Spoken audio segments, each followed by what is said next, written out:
And I think we're ready to go. Settled into the hot seat here. This is vk3sl, and I'm pleased to say that I got my get out of goal card today, and I was able to go for some good walks. And I have to say, it makes a difference. It certainly does, Frank. Having a walk and a walk or two, especially around council clean-up time. Uh-oh. It's a good time to go for a walk. But, yeah, anyhow, I restrained myself. Now your storage space is under more pressure than ever. Yeah, no, I was saying the family put cable ties around my back, and I didn't have any recourse. But yes, in fact, having said that, my better half is out there at the moment in the car with my daughter, and they spied a bed which they thought they liked, so for Olivia's bedroom. So they're out there getting something themselves. So I'm pleased. Now I've got some currency. You see, I can negotiate. So yeah, that's the way.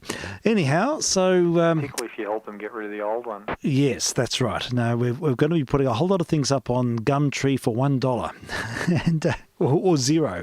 Yeah, well, it's whatever gets rid of it. Yeah, I've got this. It sort of saddens me a bit putting furniture out when it just gets trashed and crushed up, and it could go to somebody else. So happy to give stuff away, but it's just finding the right approach. But the big eucalypt out there and the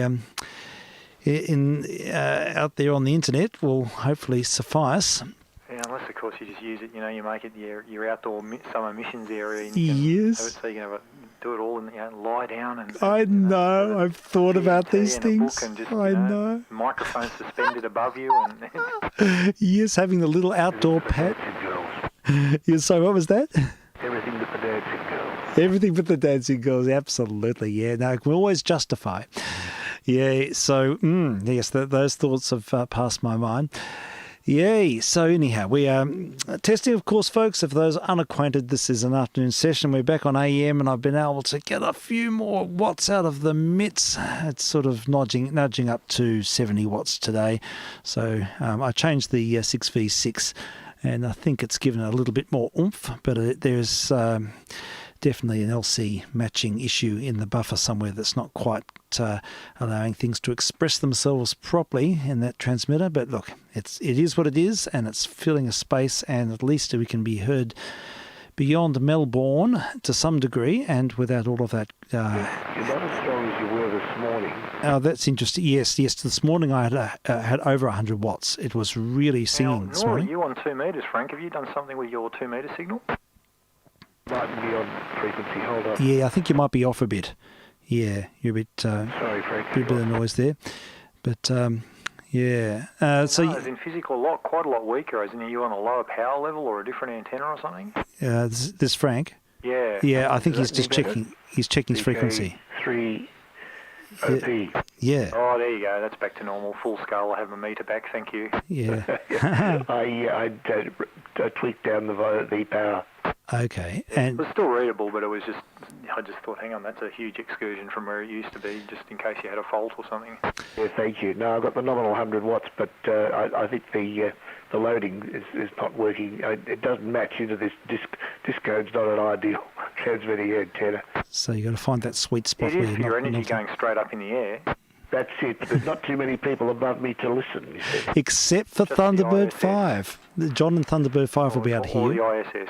Yeah. Yes, that's Good right. for that. The ISS. ISS is very good. Yes, Yes, that's right. But you only have very, very narrow windows of transmission. Yeah. So anyhow, now we're all up and running. Everything's fine-tuned now, and we have a workable situation. So what's news with you, Mr. OP? Any... Not a great deal. Just, tinkering away with... We're still with the code plug stuff for DMR here, and Okay. eagerly awaiting, sort of Tuesday where we'll be at, and whether Yes. that means I can do things or not. And Yeah, sure. so that's really it. I'm just in a holding pattern on that. So Yeah, it is. That's it. That's the way it is for that everyone, occurs, isn't it? I'm just tinkering with things here, really. Okay. Sure. Understood. Yep. What about your 160 metre helical? Ah. Because of about to go on a bit of a trip, I'm not doing it before I go, because the reality is I'd struggle to get it in the air in time, and even if I did, then it'd be sitting there without use or the ability to play and tweak. So I'll wait till I come back from that trip, and then I'll get stuck into it. Yeah, I'm very interested, particularly interested, because that's something I could try myself. I'm going to get 2 or 3 of those poles, 10-metre ones, and they'd be very useful. Yeah, because they're nice and light, and I know. Well, I know someone that's using one with a pretty well straight piece of wire up the middle, and he's using it as a 40-metre vertical, and it works very, very well. Yeah, they're very, very good. Excellent. Just a standard spider beam squid pole, is that the... They're just I think they might be Haverford. They're sure. a squid pole, but they're slightly, the normal ones typically are in the 4, 5, 6 metres, but this crowd, I might be out of Sydney somewhere, they're sell a 10-metre variant. Yeah, I've had one in the past. They're very good. Well, there's an opportunity to get some. I got a few a while ago, and I thought, well, one of them, and always the intention was to have a try, literally make helical for 160 on one, because at that length, it's you're not trying to compress it into too short a space when you consider, even you can have a helical whip on 80 metres on a car and it'll work. So using a similar approach. Sure. No, they're surprisingly robust in one sense, and another sense they're not. But I've had one that broke in the field, a Haverford one, a 10-metre one, the one you describe, and about the 6-metre section of it that exists, I've got it using up on the roof presently. It's been up for over a year, supporting another antenna system, and it's held up really well. It's just been up there and it hasn't deteriorated. So I think they're fairly strong. Yeah, within reason, yeah. And I think it's just, not trying to put too much on them. So in the case of this, a gauge wire that's going to be heavy enough but not stupid. And, sure. And initially, just to test, and if it works well, what I'll probably do is sleeve it with something just to protect it from UV a bit more. Yeah, yes, because ultimately I think that over time that will be the real thing that would weaken them. I expect so, definitely. Yeah, sleeving it would be the thing to do if you had it up as a permanent thing. But no, they're very good, and it's one of the great accessories in our hobby that allows people a lot of freedom to explore, and especially portable antennas. Well, and I've got some of the shorter ones, and that's always too. My intention is get out and do a bit more of that work, and you take one of those. It fits on a backpack pretty neatly, and sure. And it gives you the ability to get a decent vertical component of an antenna, or string a light dipole from the apex. And yep, that's right. And there's some very light gauge wire you can get these days, which is which works particularly well. I was reading about.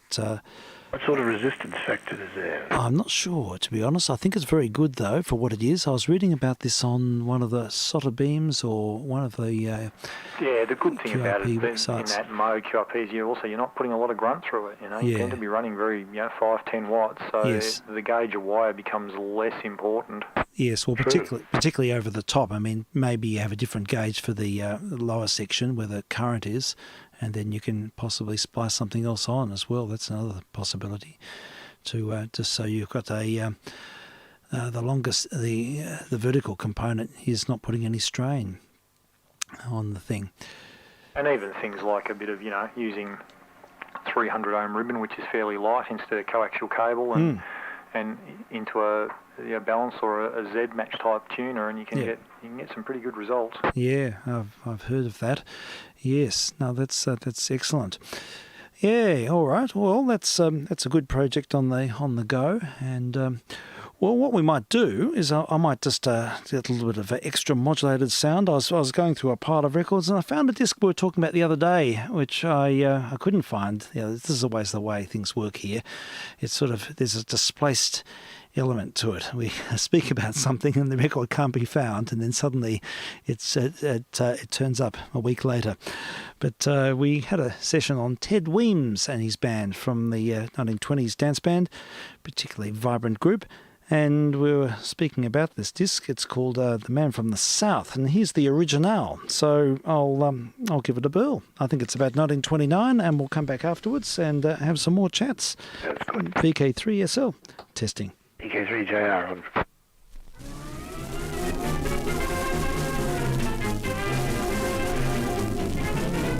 Oh, I met that man from the south. Oh, I met that man from the south, had a big cigar in his mouth, so I knew he's from the south.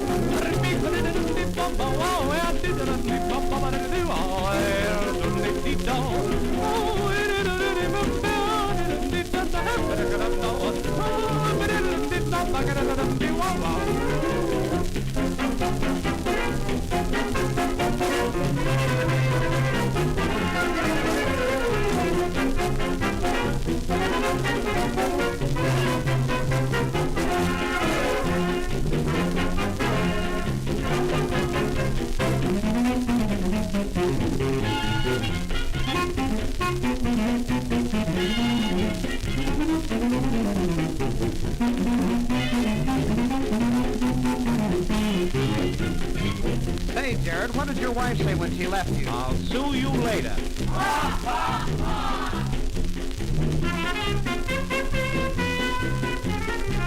Hello?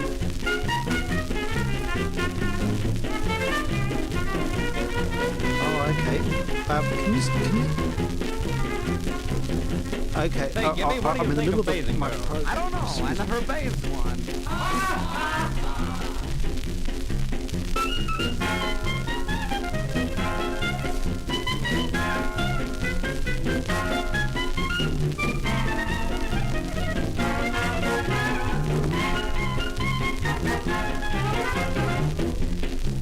Oh, I met that man from the south. Oh, I met that man from the south. Had a big cigar in his mouth, so I knew he's from the south. Oh, it is.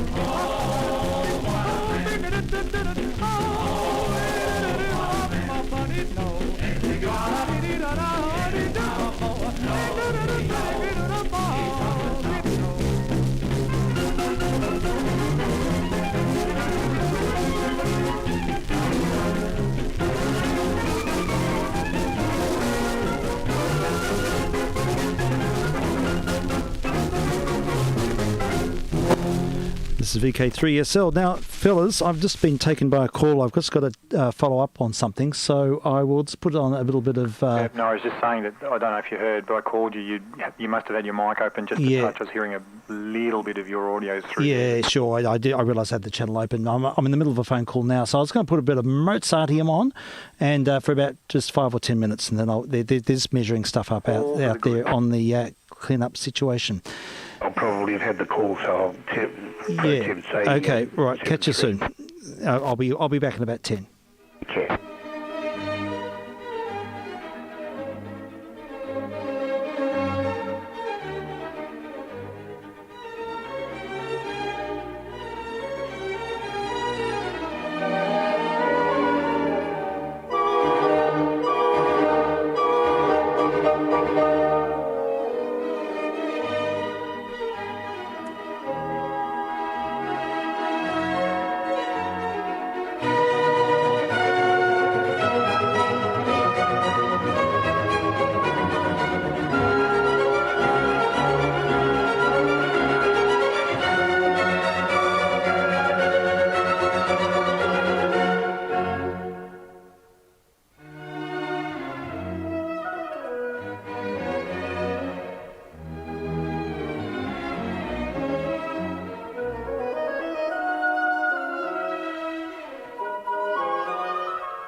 was Mozart's penultimate symphony, Symphony number 40 in G minor K550, known as the Great G minor Symphony. You read another G minor symphony, was it number 25, I think? Anyhow, marvellous work. No trumpets in that work, and it's just full of Sturm und Drang, high-octane Mozart. What could have been if Mozart had lived on? It was a late work. Yeah, this is vk3sl. Been testing here. Oh, sorry, I'm not switched in here. Been testing on 160 UHF. Yes, intense family discussions ensued about measuring things, and yeah, it was quite a quite in the field, so to speak, in the junk field. So we had to make sense of that. Anyhow, one thing I have been doing today is playing a lot. We've sort of had a big moose fest today in the household. Henry got me involved in playing a duet for horn and cello, and I accompanied Kate with a few bucks and others. And what else? We did a Mozart flute concerto. I played the accompaniment, and Henry and I played Daphne and Chloe, tried to hack our way through it. It's a hell of a difficult piece, but especially without a conductor. Time signature changes everywhere.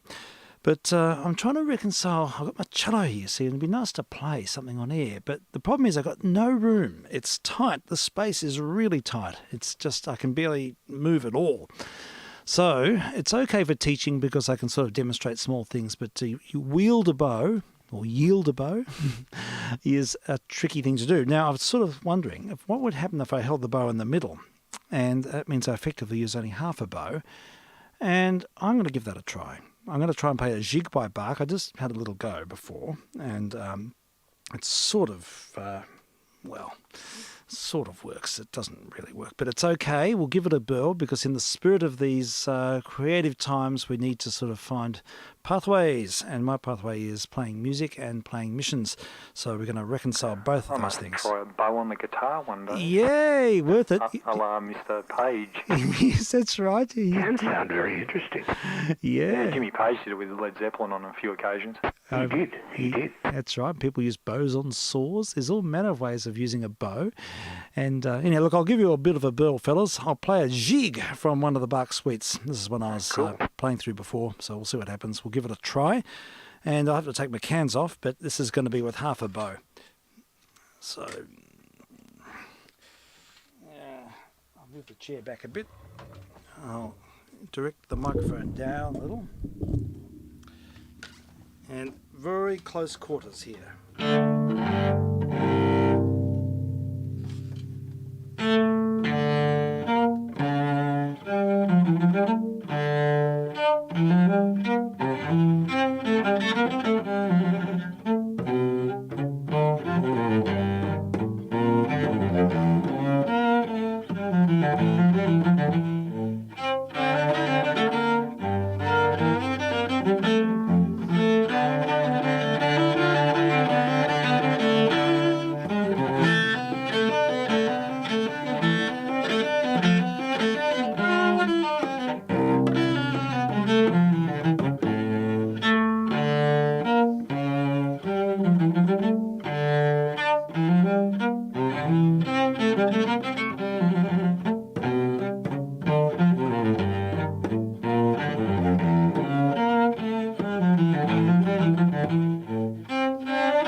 Anyhow, it's worth a try. I can't really blame it. That was a jig. Jig from the second suite, the Tragic Suite by J.S. Bach. And a bit of live music here for the emissions, something a little bit different. That was lovely. It was a good choice of material with no long notes. Yes, that's right. It has to be something very constrained that can be sort of kept within a about 20 centimetres of bow. So there's not much linearity to the playing, I'm afraid. Can't do that. No, it doesn't need it. It doesn't need it. It's a wonderful piece, and it's very earthen. It reminds me of those Bruegel paintings, that sort of that weighty peasant tradition, the jig with all of its earthiness. So yeah, good fun. No, I love playing these suites. The second suite I've been doing quite a bit this week, and that's the last movement from it. It's a very tragic suite, actually. The movements are very, very dark. The first movement is just it's. I was going to say, it sounds quite sombre. Yeah, it is. The first movement is just, it's so dark. It's incredible. Maybe some event had happened. Yeah, I think the theory is that he might have written it when at the time his wife died. Barbara. Yes. I think he went on. He wrote quite a bit of music. The story is that he went to hear Buxtehude to play, and it was a 400-mile walk, and it took him about 3 months. And he returned and found his wife had died and been buried, and it was a terrible shock. And he had this. He wrote a lot of very dark music for a period after that. And no one really knows when he wrote these suites, but the theory is that he may have written this particular suite at that time when he was in a very reflective place. It was the same as the Great Chaconne. Yeah, that's right. That's also really dark, amazing music. So yeah, a bit of background there, and the music of JSB. So yeah, close miking doesn't really work. But look, it's fun. I've got to do it because it's just something to do here and there, and not all the time, but here and there. Play a bit of music, but it would be good if I could find just a space where I could use the whole bow, and then I could play with a lot more elan. So anyhow, that's the way it happened, and so yeah, I think they're all sorted inside. They're eyeing off bits of furniture, and I'm really pleased because it gives me some currency to negotiate my brownie points, my excesses. That's right. So yeah. You always do with them. Oh yes, definitely. Well, you can now ask, would you like a nice old turntable or reel-to-reel to go with that? Yes, that's right. Well, my son had a reel-to-reel coffee table by his bed. That's it. Build it into the bedside table and make it a feature, not a fault. It's so true though. This is what happened with young William. He had a Bias 66 next to his bed as a bedside table for a very long time because I had no reel-to-reel, you play a little bit of night music and have a little lamp stand off the top of it for night. Yeah. You could. In fact, he used to have a train set in his room, and on the reel-to-reel, I had a whole lot of reels of train sounds. So we'd switch that on. Yeah, cool. And just gave it a little bit of actuality to the little locomotives. It was whizzing around, and the locomotives had lights, so you could at night time he'd have this sort of in pseudo light, the train going around on the thing. And with some authentic sounds. So, yeah, it was all good fun. Yeah, so anyhow, that's a little bit of family madness. There's always something going on here. And I had a train set, but no no sound effects. Yeah, Would have yeah. made a lot of difference, actually. Yeah, it can. It can be... Yeah, I've got one too that I sort of grandpa used to send out when I was a kid. Every sort of birthday and Christmas I get little bits and pieces, and it's that German brand Märklin. They're right. really nice trains, and it still runs. And Good. a few years ago I set it up around the base of the Christmas tree. Nice. So I had the Christmas tree and the lights and just had the trains running around. Oh, fantastic. Oh, how good would that be? I love it. That is brilliant. That would be a best Christmas just to see it all happening. Now, is it the double O gauge or HO. HO gauge, right. Okay, very good. Oh, that would be excellent. No, very good idea.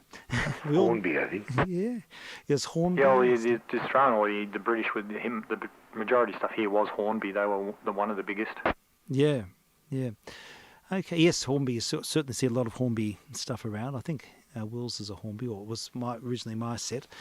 But, yeah, all good fun. We made some mountains for it at one point and had a tunnel and little trees and a village. Yeah, some of the detail. I went when it was last... Actually, yeah, it was the last trip into Europe. My brother took us there. There's a little place, the Peter Porsche Museum, down. It's not too far from him. It's probably about an hour out of Munich. Oh, yeah. Down towards Berchtesgaden way. Mm. And it's Porsche of the Porsche family, the son. Yeah. Was big into a lot of toys and collectibles and all this sort of exotic stuff. And, and there's this museum. So at the ground floor are a whole bunch of cars, you know, from very rare models through to sort of the premier model of each hill, through to modern kind of thing. Yeah. And then around it, it's built in. It's almost like a spiral built around. So you sort of walk around and slowly rise as you go around. And there's some of the old racing cars and stuff. But then there's all his, like as a child and as he got older, his collectible toy stuff. And there's a lot of train stuff and a lot of boats and like fairground attraction kind of models. And but also in one part of it is this amazing, and you buy this train setup that is literally a mock-up of all of the Alp region of Europe, and there's towns, and it is like to scale and accurate to the stations and the snow, and it's got projectors that light up the sky, so it does a fast real-time between day and night transition with the stars and like fireworks, like a New Year's Eve type setup, and a little lake with boats and cars that drive around and stop at traffic lights. It is phenomenal. Miniature world. Oh, how about somebody made a doco of that or some sort of recording. Oh, you hope so. Yeah, I'll dig it out because I've got some photos that I took with a good camera, like stills. But when I dig them out, I'll find them and. It looked like a set from the Thunderbirds. Oh, it's amazing. Yeah, well, I'm sure the Thunderbird sets were probably all in miniature like that. That's very impressive. What I really hope, that Jerry and Sylvia, and I don't know if somehow that they've kept some of that stuff, that it just hasn't been all dismantled and trashed. Yeah, I hope not. It's got museum value, hasn't it? It certainly does. I think imagine if there was a place like the Jerry and Sylvia Anderson Productions Museum that had things like the Thunderbird set, UFO, Space 1999, and some of these others. I mean, imagine the people be going there. They would. It would be, and they've got to do it now because our age group is probably the last. Oh no, who knows? I mean, it's probably appealing to a younger group as well. All my kids know the Thunderbirds, so it does endure. Yeah, I mean, it readily transferred to my kids. Now I'm going to try my grandkids on it. Yeah, definitely. Well, I haven't looked for it, but I'd imagine too on some of the, with the plethora of all of these new streaming services and the movie houses, like Paramount are launching theirs. Yes. I mean, Disney have got their own, and Netflix, etc., etc. And they're hungry for content. Yeah. Surely, the rights holders, if they're getting into this, would just put that stuff up, and you never know what kind of audience is going to find it. That's right. It doesn't take much for things to develop a cult following, and when you have the intergenerational aspect, I think it only adds to the flavour. Certainly, kids are into space. My own younger granddaughter has a Lego model of the ISS.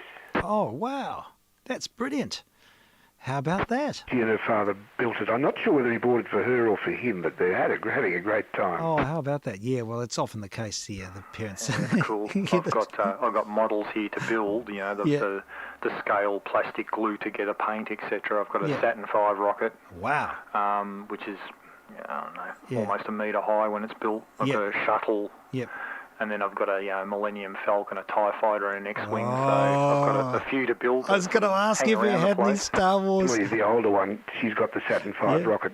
It's got 1,969 pieces. I wonder why. That's a look. The rocket's a huge one. Well, this is my second one because I had one when I was younger. Yeah. And I was still living at home, but unfortunately, Mum's Siamese cat slowly destroyed it over time. Oh no! Tragedy. No. Oh, I know. I had a bit of part in making a Saturn V rocket out of a kit and painting it up with all of its million parts. With young William and his grandfather built it together, and I was the assistant. And it might have been Henry. It was a while ago. It was probably Henry. And it was great fun. And look, the attention to detail on those models is fantastic. I'm sure you're finding that with your Millennium Falcon. I haven't started to build them yet, but it's something long-term, a bit of space. And it's also, too, with the detailing, if you're going to get right into it, the painting and and I've occasionally, just out of interest, I've gone onto a couple of the websites of these guys, and you read, how they they even go through a process to age them to make them look authentic and stuff. The way they dab paint on and sort of half wash it off, and it's really involved. I think it is. Wow. Yeah, the what do they call it when the aging things? Distressing look. Yeah, that's it. Yeah, that's what they do. Yeah, I went to one of those model fairs one year. I think one of the kids was I think it was Henry, was really into it for a short time and built a few things, some planes with his grandfather, as I mentioned. And I took him to one of the fairs just to have a look. And they're a dedicated bunch. And just this recreation of battle scenes, and it is all the sort of snapshots of real theatres of war and sea battles and all manner of things, all completely profiled in sharp relief. It's incredible. I guess you name it, any be it aeroplanes, flight, boats, space, cars, any number of things. There's an offshoot in the model world where people have taken it to the nth degree. That's it. Yeah, and they, as you say, they just go to unbelievable detail. They've got their little looking glasses and magnifying equipment and surgical tools. Yeah. I just had the call, so I'll say cheerio. And thank you, Mr. W. He's been chiming in.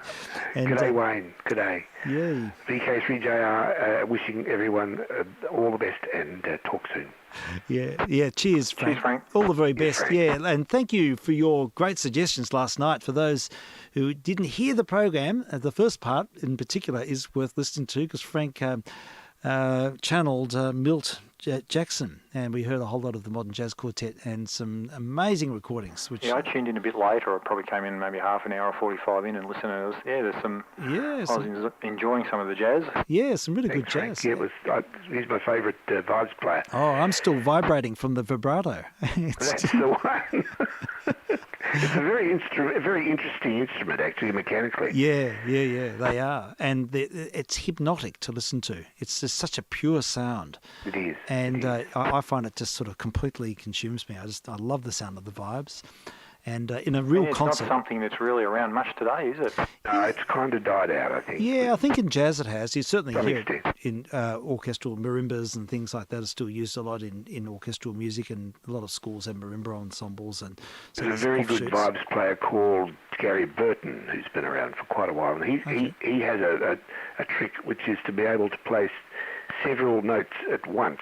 The way he holds the sticks, I don't know how he does it.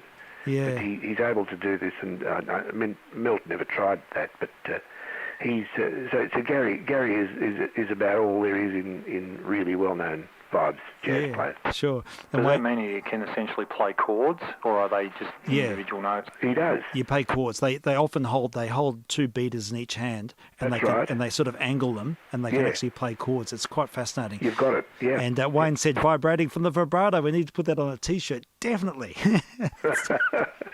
Anyway, we all need vibrato. We all need to vibrate. When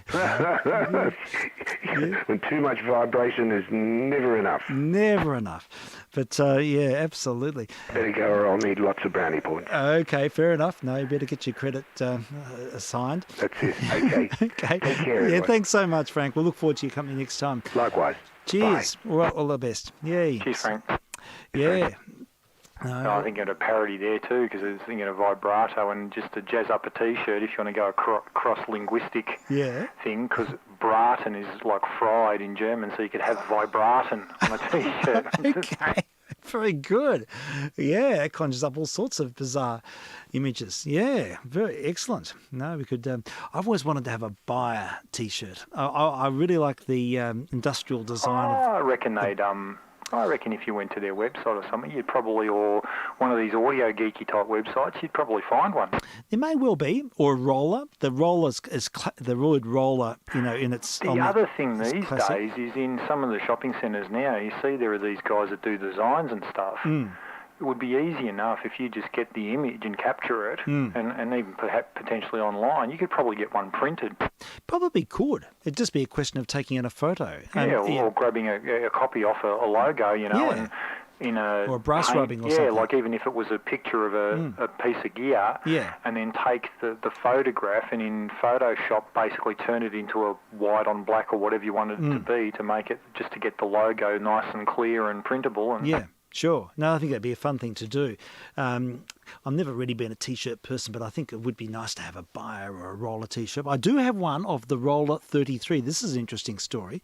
A American T-shirt manufacturing, they knocked off the drawings on the AES website from Graham Thurkel's archive, and he had some drawings of the Roller or Bayer 33, which was the sort of playback machine that in the broadcast industry, the 10-inch reel machine. Very impressive, symmetrical, great piece of industrial design. It's like a huge, oversized Bayer 66. I've got one here. I've got one of only a few. I think the Egg's got one or two, and I've got one here, and there's a couple of others floating around. But they're just the most amazing machine. But anyhow, someone saw one on this American site and said, look at this. This is a Bayer 33. And you don't see the logo on it. That's the only thing. You just see the deck. And it's sort of in, how that slightly high contrast type printing. Yeah, so it's no detail. It's sort of like a suggestion. But you've got one, take a photo, right, then import it into Photoshop, high contrast it or something, and then perhaps you could take the logo and superimpose it on part of the reels or something, and then get that printed. You could. Yeah, there'd be ways around it. I'm sure it's not that difficult at all, but it's just sort of a fun thought. Yeah, these sort of icons of industrial design from the cast industry when we did have a cottage industry. And the other really nice piece of Art Deco symmetry is the Commonwealth turntables. They have a C within a C, and it's just a nice little emblem. It's an excellent emblem, and the AWA emblem's a nice one as well. And it's got certain symmetry, but they all sort of pertain to that Art Deco, the era of excellent, design. Yeah. Symmetry. It was, all of that. Even like the old HMV logo, the dog and the gramophone's quite iconic. It certainly is. It certainly is. We were talking about that on the coffee break this morning. Yeah, and so that was that certainly holds its own. It's lasted the generations. There's a story about that because there's a guy called Emil Burrard, I think it was this dude who painted the original picture, and they gave him a bit of money for the original, and of course I don't think he got the royalties thereafter. But they only took the picture on the proviso that he repaint the machine, because originally it was a dog listening to a cylinder machine. And they told him to repaint it with a picture of a gramophone company Monarch machine from about 1901, and because that was newly out, and they wanted to use it as a promotional thing. So so he painted over, and apparently the original picture is I think it's in Britain somewhere. And if you look closely, you can still see the ghost of the cylinder machine under the paint. Yeah, so in a funny sort of way, that's still there by suggestion. But that's one of the great iconic logos, isn't it? The dog and the gramophone listening in. Yeah, but no, there's something, the Studer is another really sort of solid, and TIAC, they have their own. Well, there's a few I know one of the work colleagues and a friend of mine, he's got a T-shirt it's the back of it's like the back of a surround amp. Oh, right. It's the print, it's the picture, so it's got all the connectors and it's just, that's all it is. Yeah. And it's so there's some pretty esoteric ones around. I mean, I love a good band T-shirt and with music logo or stuff, but sure. There's Yeah, there's some, when you go digging on a couple of these sites now, there's some pretty interesting designs around. Yeah, it's good. Wayne's just chimed in with there's actually a service where you can, is odd screen printing. Wow, that's good. So look, it's good to know about these things because it would be fun to follow on. And but there's no end to the inspiration. Another one I think is another decal I'd love to sort of emulate somehow is the Trimax one. That's also very sort of, it's got a certain character to it. In the days where I think that now these icons really suggest permanence and substance. They make there's a real sort of optimism in design from that era, and it's embodied in their logos. Yeah, I think they sort of had this vision that things were going to last forever. There's probably a few, in the film world too, that probably an iconic logo like that's the Panavision one. Yeah, yes. There's a few like that, that yep. Even Super Marionation with its with its concave look, it sort of goes convexes into the middle. It's fabulous, isn't it? Yeah. I think that it's almost like a parody. That's like a parody on the CinemaScope logo, yes. isn't it? A bit? Yeah. Yes, it is. You're absolutely right. That's so true. It is. Yeah, that's a classic too. Yes, but Paramount, Fox with its big iconic pillars and things. 20th Century Fox, and then the MGM Lion. Yeah, even the Carol Co. logo, Sure. that C, it's almost like a maze, but the big C it's like a maze path that forms that C shape. Okay, yeah. It's quite, simple, yet it's instantly recognisable. Yeah, that's clever. And remember Pixar had that picture of a lamp that sort of came down, and I thought that was clever because it's sort of, it's about highlighting the process. But it's good. Excellent. Well, I think I'm going to be ushered in a minute. Look at the time. Anyhow, we'll be back and we'll have another session tomorrow. And I might find another episode of Thunderbirds, but I must remember to switch off the stream. Stream off. Yeah. Now, I was thinking of putting Sunprobe on if I can find it. I haven't looked carefully, but I love that one. And that's got some great sound effects in it. So I'll look it up. Thunderbird Sunprobe. Well, it's interesting, the one you played the other night. Yeah. I came in part way through, and it was at that point where it was literally, it was the crocodiles one. Oh, yes, the giant crocodiles, and it was all just the watery sounds, and I thought, that sounds like someone just left a mic open in the bathroom. Yes, I noticed there was a lot of that. That has a lot of redundancy, that episode. Yes, that's right. Yeah, there was. Oh, well done. Yeah. So here we go. I've got Sunprobe. Well, this one's got lots of tractor beam sounds because they're trying to sort of activate the retro rockets on this. Excellent. And they're heading into the sun. Tractor beam. Yeah, that's right, and it's great. It's very identifiable. So these some of the best Trek episodes have had stuff to do with tractor beams. Oh, really? Okay. Oh, yeah, it's a big one in Trek as well. Is that right? Really? Very good. Oh, I'll have to have maybe we can put up some. See, some of those might stand up okay. The first, especially the really early Star Treks, some of those might work well on air. Oh, the old Kirk Spock original series. Yeah, could do. Probably hold. I mean, it'd be enough people to know the stories anyhow. Yeah. But they may have also done. See, Doctor Who did stuff for radio as well. So I wonder if the Treks did. They might have also done that. Yeah, I'm not sure. It'd be worth could well be audio stuff. Yeah. Of course, the other one would be. I think that they were superb too with the radio versions of the Hitchhiker's Guide to the Galaxy. It was fabulous. That is it's gold. I've listened to those so many times, and I've read the books. I used to die. I was a Hitchhiker's nerd in the 90s. Yeah, I loved it. Yeah. Douglas Adams. Oh, great writing. Just brilliant. Amazing. I love some of his descriptions. Like, it floated through the air, much in the same way as a brick doesn't. Yes, I know. It's fantastic. I look, everything about him. I've got his Meaning of Lift book here as well with all of its strange place names. Yeah, and Dirk Gently's Holistic Detective Agency. That's Have you read right. those? I haven't read them. I've read one of them. Yes, they're very clever as well. Marvellous stuff. And then there's the it's with him and Neil Gaiman got finished off the Good Omens. Okay. Seen those? And that's been turned into a TV series, and it's got what's his name, David Brent, who was one of the Doctor Who's in it. Ah. And it's a 3-part or something. Really? Produced just a few years ago. Okay. Yeah, it's really good. Excellent. Good fun. It's good. essentially the gist of it is about the angel and archangel, who are having a fine time on Earth, and the word's coming down that the end of the world really is now nigh. And it's all about to happen. Of course, these two, opposite sides of the coin, but realise that we kind of like life on Earth a little bit too much. We don't really want it to all stop. Okay. So they conspire to try to stop it. Okay, they try and stop So the it's second pretty funny. coming. It's good. Very good, excellent. Oh well, no, I need to investigate that. Sounds good, excellent. No, well, I reckon the Hitchhiker's Guide series. Now you got me thinking. I'm churning away. I've got them all here somewhere as MP3s, but that would be fun.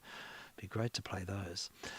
Yay. All right. Well, we'll continue now with Sun Probe. This would have to be one of my personally, one of my favourite Thunderbirds episodes. I just think this really, it's just so much great imagination in this, and it's so out there, and yeah, what a story.